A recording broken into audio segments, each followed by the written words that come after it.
اب جتنی بھی جنگیں آپ دیکھیں گے، جنگ بدر، جنگ احد، جنگ خندق، یہ سب مدینے کے آس پاس ہوئی ہیں۔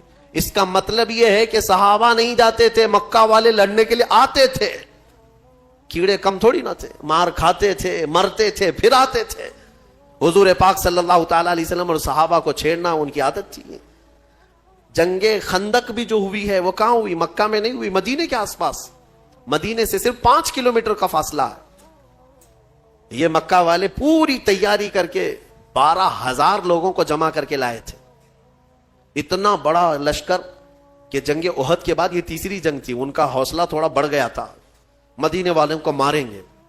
اور مدینے میں رسول کریم صلی اللہ تعالی علیہ وسلم کے ساتھ جو صحابہ، اس وقت بھی فاقے کا عالم تھا، ابھی پورے اسٹیبلش نہیں ہے، اور یہ جو جنگ لڑی گئی ہے وہ ایک الگ ٹیکنک سے لڑی گئی تھی۔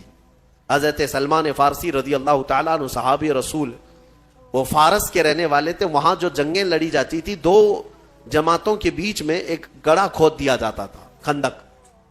عرب والوں کو یہ طریقہ معلوم نہیں تھا۔ حضرت سلمان فارسی نے حضور اکرم صلی اللہ علیہ وسلم کی بارگاہ میں مشورتاً عرض کیا کہ مشرکین مکہ اگر آئیں گے تو ایسا ہے کہ مدینے میں داخل ہونے کا ایک ہی بڑا راستہ ہے جس سے پوری فوج جا سکتی ہے، باقی سب چھوٹے چھوٹے راستے، اس بڑے راستے کے باہر ہم لوگ ایک بڑی خندق کھود دیتے ہیں تاکہ وہ آئیں تو مدینے شہر کے اندر نہ آئیں، کیونکہ شہر میں اگر لڑائی ہوگی تو گھر ٹوٹیں گے، بستیاں اجڑیں گی، دکان برباد ہوں گے، بہت کچھ ہو جائے گا، اس لیے ان کو شہر کے باہر ہی گھیر دیتے ہیں۔ حضور نے ان کا مشورہ پسند کیا اور خندق کھودی گئی، تقریباً 1 مہینے تک کھودی گئی تھی، اور وہ کافی بڑی خندق۔ عرب کا تیز دوڑنے والا اچھی نسل کا گھوڑا بھی چھلانگ لگا کر اس خندق کو پار نہیں کر سکتا تھا، اتنی چوڑی تھی وہ خندق۔ اس خندق کو کھودنے میں خود میرے آقا صلی اللہ تعالی علیہ وسلم نے اپنے ہاتھ میں کلہاڑی اٹھائی ہے، اور یہ وہ دور تھا جب صحابہ بھوک کی شدت کی وجہ سے پیٹ پر پتھر باندھتے تھے۔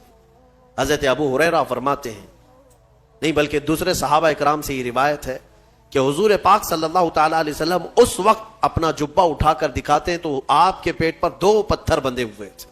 یہ پتھر کیوں باندھتے تھے اس وقت؟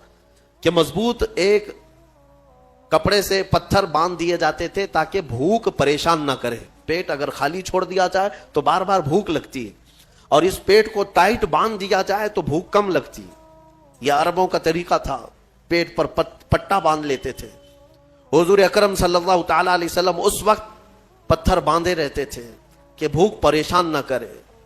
اور خندق جو کھودی گئی ہے انہی فاقہ کشی کے عالم میں کھودی گئی ہے۔ پھر اس کے بعد مشرکین جب آئے تو وہ دیکھ کر کے حیرت میں رہ گئے،